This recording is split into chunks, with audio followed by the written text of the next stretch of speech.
Hi all. കഴിഞ്ഞ വീഡിയോയിൽ നമ്മൾ ചെയ്തിട്ടുണ്ടായിരുന്നത് നമ്മുടെ ബസ്സസിൻ്റെ അഡ്രസ്സുകൾ, ബേസ് അഡ്രസ്സുകളാണ് നമ്മൾ കൊടുത്തിട്ടുണ്ടായിരുന്നത്. സോ നമ്മളവിടെ APB1, APB2, HB1, HP2, HP3 ഇതിൻ്റെയൊക്കെ ബേസ് അഡ്രസ്സുകൾ എന്താണെന്നുള്ളത് നമ്മളിവിടെ മെൻഷൻ ചെയ്തിട്ടുണ്ടായിരുന്നു. അപ്പോൾ നമുക്ക് വേണമെങ്കിൽ ഇതിനകത്ത് ഒരു കാര്യം കൂടെ ആഡ് ചെയ്യാം. ലൈക്ക് കോമൺ ആയിട്ട് ഇതിൻ്റെ ഞാൻ ടോട്ടൽ നമ്മുടെ പെരിഫറൽ ബേസ് അഡ്രസ്സ് ഞാനിവിടെ ഒന്ന് മെൻഷൻ ചെയ്യാണ്. അത് നമ്മൾ ഈ ഒരു ഡാറ്റ ഷീറ്റ് നോക്കിക്കഴിഞ്ഞാൽ അത് വരുന്നത് നമ്മുടെ APB1ൻ്റെ ബേസ് അഡ്രസ്സ് തന്നെയാണ് നമ്മുടെ പെരിഫറൽ ബേസ് അഡ്രസ്സായിട്ട് കാണുന്നത്. ഓക്കെ, സോ അത് ഞാനിവിടെ മെൻഷൻ ചെയ്യുകയാണ് ജസ്റ്റ് ഒന്ന്. ആൻഡ് ചെറിയൊരു ചേഞ്ച് അതിൻ്റെ നെയിമിങ്ങിൽ ഞാൻ കൊടുക്കുകയാണ്. ഇത് ഞാൻ ടോട്ടൽ പെരിഫറൽ ബേസ് അഡ്രസ്സ് ഞാൻ ഇങ്ങനെ കൊടുത്തതിന് ശേഷം നമ്മളിതിനകത്ത് നോക്കുമ്പോൾ APB1 ആണത്. സോ APB1 പെരിഫറലിൻ്റെ ബേസ് അഡ്രസ്സ് ഇങ്ങനെ കൊടുക്കുന്നതുകൊണ്ട് കുഴപ്പമില്ല. നിങ്ങൾക്ക് വേണമെങ്കിൽ ഇങ്ങനെ കൊടുക്കാം, ഓർ വേണമെങ്കിൽ നിങ്ങൾക്ക് ഇവിടെ ഇതിൻ്റെ ബേസ് അഡ്രസ്സിനോട് ഈക്വലാണ്, പെരിഫറൽ ബേസ് അഡ്രസ്സിനോട് സ്റ്റാർട്ടിങ് ഇവിടെയാണ് എന്നുള്ള രീതിയിൽ മെൻഷൻ ചെയ്യാം. ഇവിടെയും കൂടെ വേണമെങ്കിൽ നമുക്ക് പെരിഫറൽ ബേസ് അഡ്രസ്സ് എന്ന് പറഞ്ഞിട്ട് കൊടുക്കാം, കുറച്ചും കൂടെ മനസ്സിലാവാനായിട്ട്. ഓക്കെ,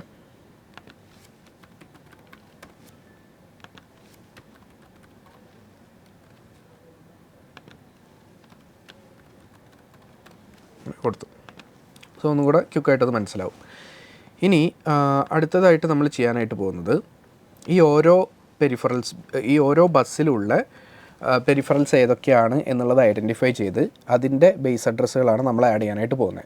സോ നമ്മളിവിടെ ഡ്രൈവർ ഡെവലപ്പ് ചെയ്യാൻ പോകുന്നത് ഞാൻ പറഞ്ഞു, നമുക്ക് ആദ്യം തന്നെ GPIOൻ്റെ ഡ്രൈവർ ഡെവലപ്പ് ചെയ്ത് തുടങ്ങാം. ഇൻ പാരലലി നമുക്ക് I2Cയും SPI ഒക്കെ നോക്കാം.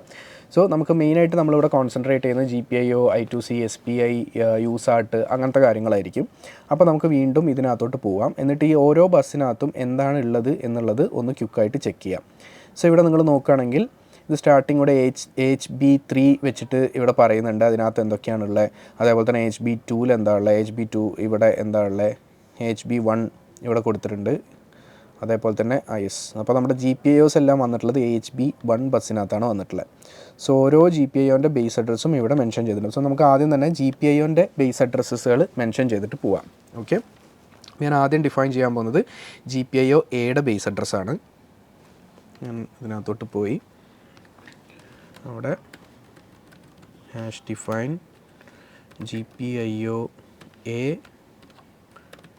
base ADDR എന്ന് പറഞ്ഞിട്ട് ഞാൻ കൊടുത്തു. ഓക്കെ, ആൻഡ് അത് വന്നിട്ട് എത്രയായിരുന്നു GPIO-Aയുടെ, ഇതാണ് GPIO-Aയുടെ ബേസ് അഡ്രസ്സ്. സോ ഞാൻ അതിവിടെ മെൻഷൻ ചെയ്തു.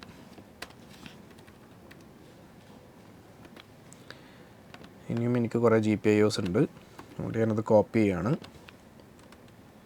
BCDEFGH നിങ്ങളവിടെ നോക്കുകയാണെങ്കിൽ നമുക്ക് GPIO-A to H വരെയാണുള്ളത്. അപ്പം ഇനി GPIO-Bയുടെ എന്താണെന്നുള്ളത് നമുക്ക് നോക്കാം. ഓക്കെ, സോ GPIO-Bയുടെ ഇത് രണ്ട് രീതിയിൽ നമുക്ക് ചെയ്യാനായിട്ട് പറ്റും. ഒരെണ്ണം നമുക്ക് വേണമെങ്കിൽ ഇതിങ്ങനെ കോപ്പി ചെയ്ത് പോവാം.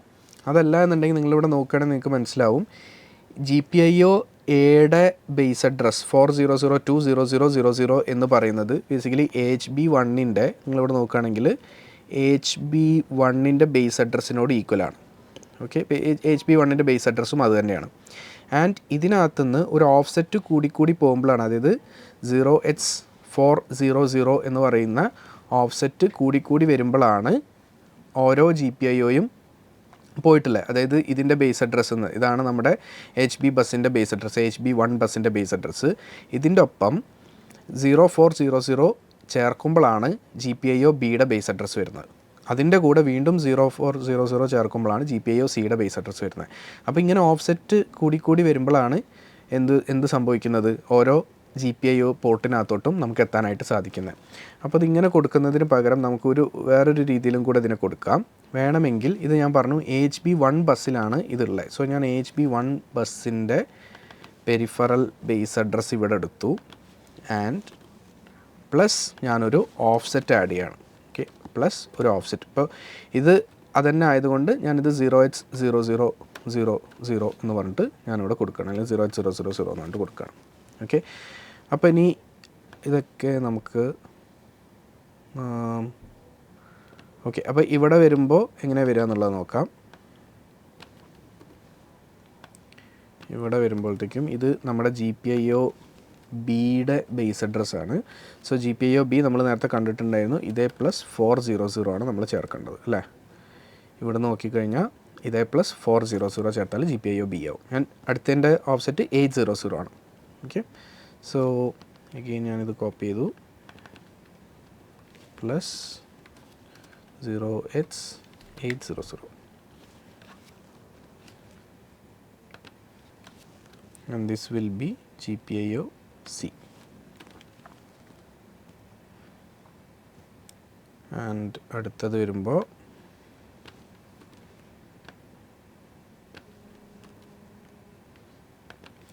അടുത്തതിൻ്റെ എവിടെ വരാൻ നോക്കാം. അടുത്തതിൻ്റെ വരുമ്പോഴത്തേനും 0C00 ആണ് വരുന്നത്. ഓക്കെ, സോ ഇവിടെ ഞാൻ അത് കൊടുത്തു ആണെങ്കിൽ നോക്കാം. So this will be D, this will be E, BF, GH. Okay, ഇത് ഞാൻ ഇവിടെ കോപ്പി ചെയ്യാണ്.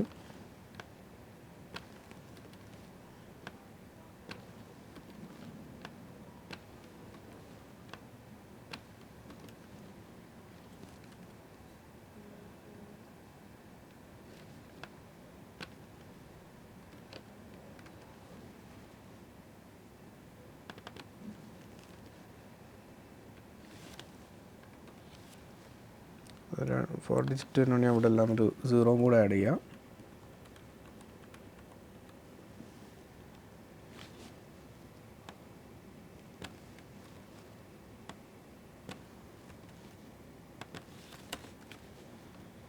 ആൻഡ് അടുത്തതിനകത്തോട്ട് വരുമ്പോൾ ഇറ്റ് വിൽ ബി 8, ഇവിടെ 18 അല്ലേ, കറക്റ്റ് അല്ലേ. ഇവിടെ വന്നു 100, 1400, 1800 ആൻഡ് 1C00. ഇത് വിൽ ബി 1C00.